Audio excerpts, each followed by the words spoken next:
Welcome back to BLOCKTV, and you're watching BTC Brawl, covering the trading contest of the year hosted by crypto exchange Bybit. We're halfway through the competition and every trade makes a difference. Bitcoin's price volatility over the past few weeks has created some great opportunities for trades, and with up to 100 times leverage, traders can produce significant gains, but also suffer major losses. More than 20 individual participants and an entire team have been disqualified from the contest for crossing its rules. The participants, Bayesian Edge and Deep Learning Alpha, for violating Section 7 of the competition rules that state that users who cancel orders more than 20 times per minute may be removed. Other users were removed for violating Section 8, creating and playing via multiple accounts, or Section 9, conspiring to place matched orders. In addition, the entire Bitcoin team was disqualified as well because Bybit believes that to allow copy trading teams to compete in the Brawl puts other non-social teams in an unfair position. Remember, there are around 7,600 participants, including 136 teams across 4 divisions from all over the world, battling for a 50 Bitcoin prize. Individual traders are judged and ranked by their profit and loss percentage. The winning team is decided by averaging out the P&L of the top 10 traders of each team. With us is BLOCKTV's Yona Hochhauser to update on the current rankings as the competition enters its final stretch. Yona? Thanks, Oran. Now, day 8 of the BTC Brawl has seen some major drama take place at the top of the leaderboards. The Bitcoin team, the #1 overall team in P&L, was disqualified from the competition after they were found to be breaking the rules with social trading. But if you notice, still the remaining top 2 teams in the Brawl are from the Chinese division, which is just dominating the competition so far. Now, in the English division, the Moon Boys are still staying true to their name with the lead there. They have a P&L of 158, about double second place team Sunny Decree. Now, the Moon Boys have 3 players with a P&L of over 200 and are seeing strong performances across their team with good earnings even deep down their roster. In the Japanese division, Sixamo is just demolishing the field. They have 10 times the P&L of any Japanese competitor. Their 114 P&L is once again led by tournament superstar Hidema with a score of 408. Heading south to the Korean division, BitJin still maintains the steady lead that they took early on in the competition, toying with a 200 P&L mark, sitting at 195. Now, taking a look at their numbers, their #1 trader is again T22. And if he keeps this up, he should change his name to T2000 because he can't be stopped with a P&L of 550. I mean, this guy is killing his trades. That number is good enough for the 4th spot in the individual rankings, but he's a lot of ground to make up if he wants to crack into the top 3. 3rd place CXX is 1,045, 2nd place 133 is 1,117, and your top trader so far in the BTC Brawl, that's ACM Playa with a P&L of 1,219. Back to you, Oran. Thanks, Yona. Now joining us to talk strategy, CryptoFace, team leader to the 149 members of the CryptoFaces, currently in 3rd place in the English division. Thanks for being here, CryptoFace. How are you? Very good. Thank you for, it's a pleasure to be back again. I appreciate it. Absolutely. Now, kicking it off with a smaller question, a bit easy here. How did you learn about the competition? I actually have been using Bybit pretty much straight from the beginning, and I like to say that I'm pretty good friends and acquaintances with the folks at Bybit. And so, yeah, I knew about it before, during, and eventually after. So, yeah, it's good. Wait, you're saying before the competition, but when did you actually start trading on Bybit and why? I believe it was January, February of this year, and the truth is out of all the companies that I've ever worked with or spoke with inside and outside of crypto, Bybit listened to their customers and changed more than any other company I can think of. Specifically, I would say the main good points about Bybit is what we basically wanted as Bitcoin traders was a BitMEX without the overload and secret attack bots and sly fees. And that's basically what Bybit what Bybit gave us. You know, there's no excuse for no stock market exchange ever has overloading problems. There's no reason why a crypto exchange should have overloading problems either. And so Bybit saw a great opportunity to make everyone happy. My profits doubled when I left BitMEX and started trading on Bybit. So yeah, they listened to their customers. My profits doubled since I started using Bybit. So I'm happy. They didn't try to reinvent the wheel like a lot of other exchanges. Everyone, their pride got in the way. They said they wanted to be better than BitMEX and yada, yada, yada. And all they had to do was just a couple simple things. And Bybit did those things. And they focus on themselves. So if you master yourself, master the enemy. And I believe that's what Bybit has done. Yeah, and also the key thing I think you were saying there is for traders, right? They gave the Bitcoin traders what they wanted. Now, you know, we're halfway through this competition. Strategy is becoming increasingly more and more important, I would say. Would you mind sharing a bit of your strategy within this competition moving forward? Yeah, I don't mind putting out a couple. You know, I'm a friendly guy, and I want everyone to succeed. As far as right now with the price action, actually, you have my screen up right now, right? Yep. Okay. First off, actually, I need to do shout out to the CryptoFace team. Okay, this is our custom wooden clock one of my guys made and sent to me. So go CryptoFace team, 3rd place so far. We're gonna keep it going. Proud of you guys. I would say right now, kind of overall in the macro scheme of things, I do believe that we're heading to the downside in a pretty good amount.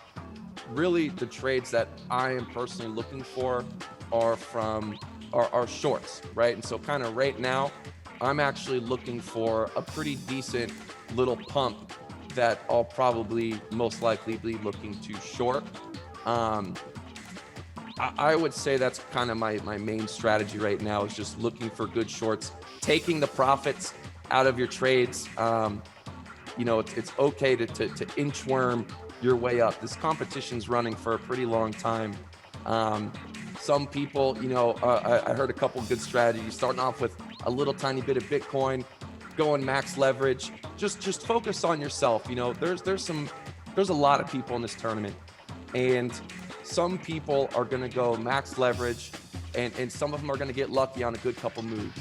So, you know, I made a mistake actually on the last tournament, and I was in 9th place personally, and we had like 1 day left, and this was the EOS tournament in Bybit, and I wanted to go for 1st place, so I went 100x, made the wrong trade, and those results came back to haunt me. This time I kind of made a couple mistakes withdrawing to like my affiliate commissions, but yeah, no. So I'm really just looking for good short entries, good short opportunities, and taking what I can get. Okay, and well, speaking of taking what you can get, there was a pump earlier in the week. Did that help you out?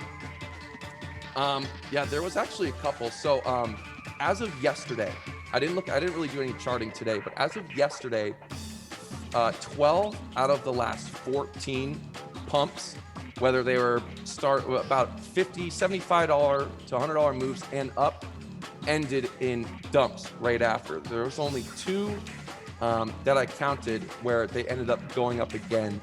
So I don't have a marked right now, but you can kind of just take a look and get a feel for it. So this, I believe, hang on, no, that wasn't it. 4 hour. Talking about this pump. This was an easy short. This was an easy short yesterday.